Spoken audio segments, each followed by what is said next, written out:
Guarantee দিয়ে বলতে পারি, গাঠি কচুর সাথে দই দিয়ে এমন রেসিপি না তো এর আগে আপনারা কখনো দেখেছেন না খেয়েছেন। যারা গাঠি কচু খেতে একেবারেই পছন্দ করেন না, রেসিপিটা দেখার পর আজকেই বানাতে চাইবেন।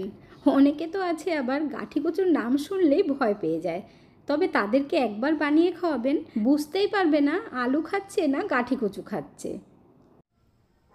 নমস্কার বন্ধুরা, মিঠুস ওভেনে আপনাদের সবাইকে স্বাগত জানাই। আজ আমি আরও একটি নতুন ভিডিও নিয়ে চলে এসেছি আপনাদের সামনে।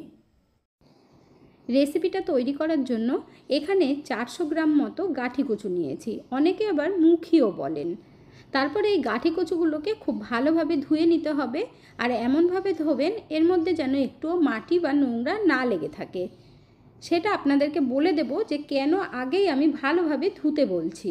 এরপর এখানে আমি একটা চাকু নিয়েছি, কচুগুলোকে দেখুন ঠিক এইভাবে ছাড়িয়ে নিতে হবে চাকুর সাহায্যে। যদি আপনারা চাকু দিয়ে না ছাড়াতে পারেন তাহলে বটি দিয়ে ছুলে নেবেন, কিংবা বটির পেছনটা দিয়ে ছাড়িয়ে নেবেন। আর চাকুটা দিয়ে ছাড়ানোতে দেখুন খুব সুন্দরভাবেই ছেড়ে যাচ্ছে। পুরোপুরি কিন্তু আমরা খোসাটাকে মোটা করে কেটে বাদ দেব না। এখানে দেখুন একটা গাঠি কচু আমাদের ছাড়ানো হয়ে গেছে, আর এইভাবে সবকটাই আমি খোসা ছাড়িয়ে নেব। এখানে দেখুন বন্ধুরা, গাঠি কচুগুলো ছাড়ানো হয়ে গেছে, আর 3টে মতো ফেলা গেছে, কারণ একটু নরম ছিল তাই গন্ধ হতে পারে, এই জন্য আমি আর দিইনি। তবে 4টে গাঠি কচু দিয়েও কিন্তু আপনারা তৈরি করতে পারবেন, আর সকলকেই খাওয়াতে পারবেন। মানে বাড়িতে যদি 3-4 জনও থাকে তাদেরকেও খাওয়াতে পারবেন।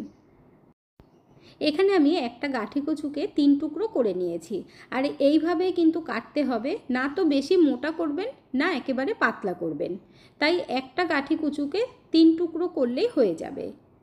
আপনাদেরকে আমি আগেই বলেছিলাম গাঠি কচুগুলো ছাড়ানোর পর আর ধুতে হবে না, ধুলে কিন্তু লোদলোদে ভাব হয়ে যায়, তার জন্য এখানে আমি আগেই ধুয়ে নিয়েছি।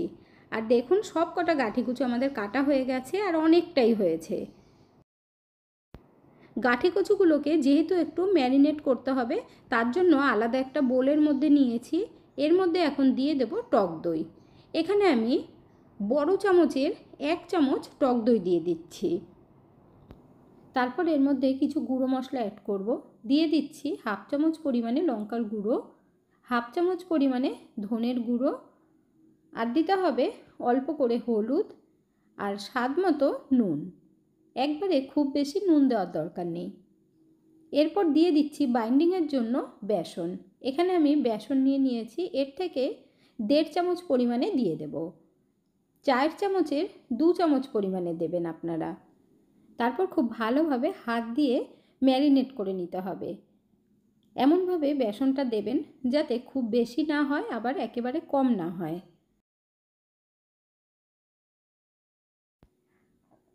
এখানে দেখুন বন্ধুরা, গাঠি কচু খুব ভালোভাবে ম্যারিনেট করা হয়ে গেছে। এখন ঢেকে রেখে দিতে হবে 10 মিনিটের জন্য, তাহলে গাঠি কচুর মধ্যে খুব সুন্দরভাবে মশলাগুলো সেট হয়ে যাবে। এরপর একটা মশলা তৈরি করতে হবে, তার জন্য 14-15টা গোলমরিচ নিয়ে নিচ্ছি, আর দিতে হবে 1/2 চামচ গোটা জিরে, 1 চামচ গোটা ধনে, আর 1 চামচ হলুদ সর্ষে। যদি হলুদ সর্ষে না থাকে তাহলে কালো সর্ষেটাই 1 চামচ দিয়ে দেবেন। ঝালের জন্য 2টো কাঁচা লঙ্কা দিয়ে দিচ্ছি। সাথে দিয়ে দিচ্ছি 1 চামচ পরিমাণে টক দই। টক দইটা দিয়ে পেস্ট করে নিতে হবে, আর দরকার হলেও অল্প করে জল দেবেন। আর মশলাটা যদি একটু গোটা গোটা থাকে তাতে কিন্তু কোনো অসুবিধা হবে না। এরপর ফ্রাই প্যান বসিয়ে দিয়ে 2 চামচ পরিমাণে সর্ষের তেল দিয়ে দিলাম। সর্ষের তেলটা খুব ভালোভাবে গরম করে নিতে হবে, আর ফ্রাই প্যানটা ধরে এইভাবে একটু নাড়িয়ে দেবেন।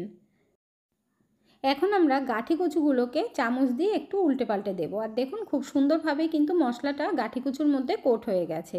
এবার একটা একটা করে গাঠি কচু তেলের মধ্যে ছেড়ে দিতে হবে। গাঠি কচুগুলো তেলের মধ্যে যখন ছাড়বেন তখন গ্যাসের ফ্লেমটাকে একদম লো আঁচে করে দেবেন, না হলে কিন্তু ভালোভাবে সিদ্ধ হবে না, আর নিচ থেকে পোড়া লেগে যেতে পারে। একবারে সবগুলো দেওয়া হয়ে গেছে।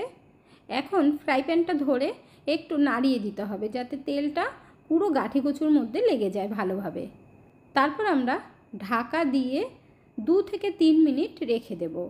তাতে করে গাঁঠি কচুগুলো কিন্তু অনেকটাই সিদ্ধ হয়ে যাবে। আর গ্যাসের ফ্লেমটাকে একদম কমিয়ে রাখতে হবে। এখানে আমি 3 মিনিট বাদে ঢাকনাটা তুললাম। এরপর একটা চামচ দিয়ে গাঁঠি কচুগুলোকে আস্তে আস্তে উল্টে দিতে হবে। আর নিচের দিকে দেখুন কালারটা কত সুন্দর এসে গেছে।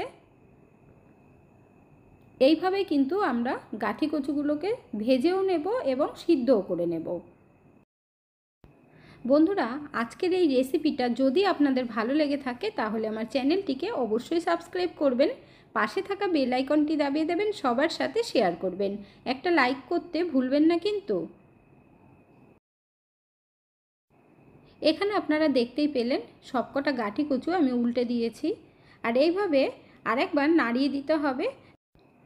তারপর 3 মিনিটের জন্য ঢেকে রাখবো। 3 মিনিট হয়ে গেছে, এখন ঢাকনা তুলে নিচ্ছি। দুই সাইডটাই কিন্তু লাল হয়ে গেছে আর বেশ একটু মচমচে ভাব এসে গেছে, যেহেতু বেসন দেওয়া আছে। এইভাবে আপনারাও একবার তৈরি করে দেখবেন। যারা গাঁঠি কচু খেতে একেবারেই পছন্দ করেন না তারাও পুরোটাই একবারে খেয়ে নেবেন, এতটাই টেস্টি এবং মজাদার হয়। এবার দেখিয়ে দিচ্ছি একটা চাকু দিয়ে। দেখুন গাঁঠি কচুগুলো কিন্তু সিদ্ধ হয়ে গেছে। এখন এই গাঁঠি কচুগুলোকে তেল ঝরিয়ে তুলে নিতে হবে। আর এইভাবে ভেজে খাবেন, তাতেও কিন্তু ভীষণ ভালো লাগবে। তরকারি বানানোর আর কেউ সময় দেবে না। আপনারা দেখতেই পাচ্ছেন ভাজার পরে কত সুন্দর হয়েছে কালার। ফ্রাই প্যানের থেকে তেলটা আমরা কমিয়ে নিয়েছি। দিয়ে দিচ্ছি 1/2 টিস্পুন গোটা জিরে। আর জিরেটাকে একটু লাল করে ভেজে নিতে হবে। জিরেটা কিছুক্ষণ ভেজে নেবার পর মশলা দিয়ে দিতে হবে। আর এখানে আপনারা দেখতেই পাচ্ছেন মশলা কিন্তু খুব বেশি পেস্ট হয়নি। এখন আমরা 1 মিনিট মতো কষিয়ে নেব। হাতের কাছে থাকা উপকরণ দিয়েই আপনারাও কিন্তু ঝটপট বানিয়ে নিতে পারবেন। এর মধ্যে এখন গুঁড়ো মশলা অ্যাড করব। দিয়ে দিচ্ছি সামান্য পরিমাণে হলুদ, কাশ্মীরি লঙ্কার গুঁড়ো 1/2 চামচ, স্বাদ মতো নুন। এরপর মশলাটাকে আবারও আমরা কষিয়ে নেব। 1 মিনিট মতো মশলাটাকে কষিয়ে নেবার পর এর মধ্যে এখন আমরা দিয়ে দেব কসুরি মেথি। এতে করে টেস্টটা কিন্তু দারুণ হবে, সেন্টটাও খুব সুন্দর আসবে। তারপর আবারও কষিয়ে নিতে হবে। আর এর মধ্যে আমরা মিক্সির জার ধুয়ে অল্প করে একটু জল দেব, যেহেতু মশলাটা একদম ড্রাই হয়ে গেছে, তাই অল্প করে জল দিয়ে দিচ্ছি, 2 থেকে 3 চামচ মতো। জলটা দেবার পরে আরও 1 মিনিট কষিয়ে নিয়েছি। আর দেখুন তেলটাও ছেড়ে দিয়েছে। এখন আমরা ভাজা গাঁঠি কচুগুলো দিয়ে দেব। আর মশলাটা কিন্তু এরকম ড্রাই রাখতে হবে। আর এর মধ্যে জল দেব না, শুধু ভালোভাবে মশলাটা গাঁঠি কচুর সাথে মাখিয়ে নিতে হবে। আর গ্যাসের ফ্লেমটাকে একদম লো আঁচে করে ঢেকে দেব। গাঁঠি কচুগুলো যেটুকু সিদ্ধ হওয়ার বাকি আছে সেটুকুও কিন্তু হয়ে যাবে। আর এইভাবে আমরা 1 মিনিটই ঢাকবো, তাহলে দেখবেন খুব ভালোভাবে সিদ্ধ হয়ে যাবে।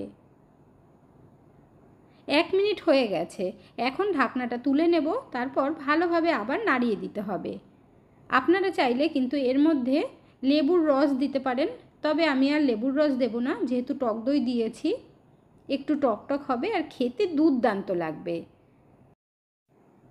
এখন আমরা আবার 1 মিনিটের জন্য ঢেকে দেব। আর এইভাবেই ঢেকে ঢেকে রান্নাটা করবেন। গাঁঠি কচুগুলো খুব সুন্দরভাবে গলেও যাবে আর একদম লোদলোদেও হবে না, খুব ভালো লাগবে খেতে। অনেকেই আছেন গাঁঠি কচু লোদভাব হওয়ার জন্য কিন্তু একেবারেই খেতে চান না, তবে এই পদ্ধতিতে বানিয়ে দেখবেন, মনে হবে যেন আলু খাচ্ছে। গাঁঠি কচু আমাদের একদম রেডি হয়ে গেছে। গ্যাসের ফ্লেম বন্ধ করে দিয়েছি। এবার আমরা সার্ভ করে নেব। আর যারা গাঁঠি কচু খেতে ভীষণ ভালোবাসেন তারা তো পুরো প্লেটেরটা একাই খেয়ে নিতে পারবেন, এতটাই চটপটা মজাদার হয়। বেসন দেওয়ার জন্য ওপরটা একটু শক্ত থাকবে আর ভেতরটা কিন্তু সফট হয়ে যাবে। তার জন্য আপনাদেরকে একটা ভেঙে দেখিয়ে দিচ্ছি, তাহলে আপনারাও বুঝতে পারবেন। দেখুন কত সুন্দরভাবে গলে গেছে। একদম যদি নরম হয়ে যায় তাহলে কিন্তু খেতে ভালো লাগবে না, এটা অবশ্যই আপনারা খেয়াল রাখবেন। গরম গরম ভাতের সাথে তো জমেই যাবে, রুটি দিয়েও খেতে পারবেন কিংবা শুধুও খেতে পারবেন। তাহলে আর দেরি না করে ঝটপট বানিয়ে ফেলুন। আজকের ভিডিওটা আপনাদের কাছে কেমন লাগলো অবশ্যই কমেন্ট করে জানাবেন। এতক্ষণ ধৈর্য ধরে ভিডিওটি দেখার জন্য অসংখ্য ধন্যবাদ। ভালো থাকবেন, সুস্থ থাকবেন। দেখা হচ্ছে পরের ভিডিওতে। Thank you.